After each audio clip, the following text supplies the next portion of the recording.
সুন্নাহর ভিত্তিতে শরিয়ার ভিত্তিতে আইন প্রণয়ন করব না, আমাদের একজন ভদ্র মহিলা খ্রিস্টান ভদ্র মহিলার প্রশ্নের জবাবে তিনি বলেছেন, তখন তো আমাদের এক বাক্স আর থাকে না।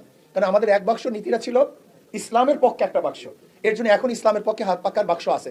দ্বিতীয় আপনার প্রশ্ন হলো এই যে আওয়ামী লীগের ভোটাররা কাদেরকে ভোট দেবে, এই প্রশ্নের জবাব কিন্তু 5ই আগস্ট থেকে আমি দিয়ে আসছি।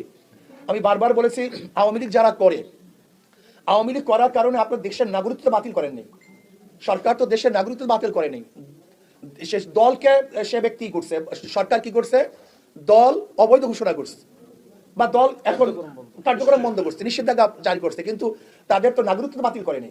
যদি তারা দেশের নাগরিক থাকে তাহলে তার নাগরিকত্বের গ্যারান্টি দেওয়ার দায়িত্ব কার? সরকারের। যদি তার বিরুদ্ধে কেস না থাকে, মামলা না থাকে, তাহলে তার নাগরিকত্বের দায়িত্ব, তাকে নিরাপত্তার দায়িত্ব তো সরকারের। কাজে অবশ্যই যাদের বিরুদ্ধে কেস নাই, যারা অন্যায় করে না, অবিচার করে নাই, যদি সে নাগরিকত্ব বাতিল না হয়, তাহলে আমি মনে করবো অবশ্যই তার নাগরিকতার গ্যারান্টি এবং তাকে সুযোগ সুবিধা দেওয়ার দায়িত্ব সরকারের। নাম্বার 1। নাম্বার 2, আওয়ামী লীগের ভোটাররা কাকে ভোট দিবে? যাদের মাধ্যমে তারা নিরাপত্তা পাবে, জান মাল ইজ্জত ব্যবসা বাণিজ্য নিরাপত্তা পাবে, তাদেরকে ভোট দিবে। আপনি তো বাংলাদেশের অন্যতম একজন ইসলামিক স্কলার, আর আপনি ইসলামী আন্দোলন বাংলাদেশের সিনিয়র নায়েব আমির। আপনি যদি বরিশাল 5 এবং 6 আসন থেকে নির্বাচিত হন, এমপি নির্বাচিত হন, সেক্ষেত্রে আপনি আসলে এই জনগণকে কতটা সময় দিতে পারবেন, যেহেতু আপনি সফরে থাকেন বেশিটা সময়। তখন তো আমার মূল কাজ হবে এইটাই।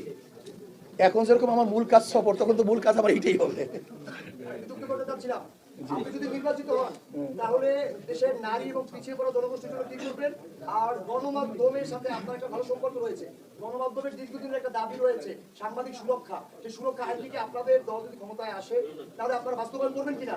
আর বরিশালে তো ইতিপূর্বে সদর 5-এ এবং বিএনপি প্রার্থী জয়লাভ করেছে, এই আসন আপনারা জয়লাভের ক্ষেত্রে কতটা প্রত্যাশা করেন?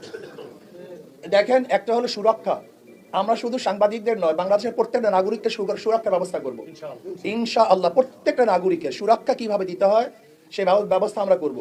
আমি কালকে কর্মী সম্মেলনে বলেছি, তোমরা খাদেম হও, রাজনৈতিক কাজটাকে খেদমত মনে করো, এটা ভোগের বা ব্যবসার জায়গা মনে করবে না। এটা আমি কালকে আমাদের কর্মীদেরকে বলছি। এর জন্য আমরা মনে করি রাজনৈতিক খেদমত, এটা ব্যবসার জায়গা না। এতদিন ক্ষুধার্ত ছিলাম, এই বক্তব্যটাই হলো আমাদের ধ্বংসের মূল কারণ। এতদিন ক্ষুধার্ত ছিলাম, এই বক্তব্যটা হলো সমস্ত ক্যান্সার, এটা ধ্বংসের কারণ। কারণ রাজনীতিকে আমরা ক্ষুধা নিবারণ জায়গা মনে করি। আসলে রাজনৈতিক ক্ষুধা নিবারণের জায়গা নয়, বরং এটা খেদমতের জায়গা, সেবার জায়গা। আমি আমাদের নেতা কর্মীদেরকে সেবার জন্য তাকিদ করছি, প্রশিক্ষণ দিচ্ছি, আমরা সেবা করবো। নাম্বার 1। নাম্বার 2, আপনারা জানেন ইসলাম নারীদেরকে সবচেয়ে বেশি সুরক্ষা দিয়েছে, নারীদের অধিকার বাস্তবায়ন সবচেয়ে বেশি করেছে।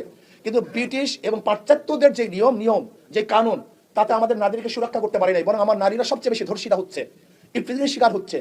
আমার মা বোনরা সবচেয়ে বেশি আজকে বিবাহ বন্ধনে বিচ্ছেদ ঘটাচ্ছে। আজকে আমাদের সমস্ত মা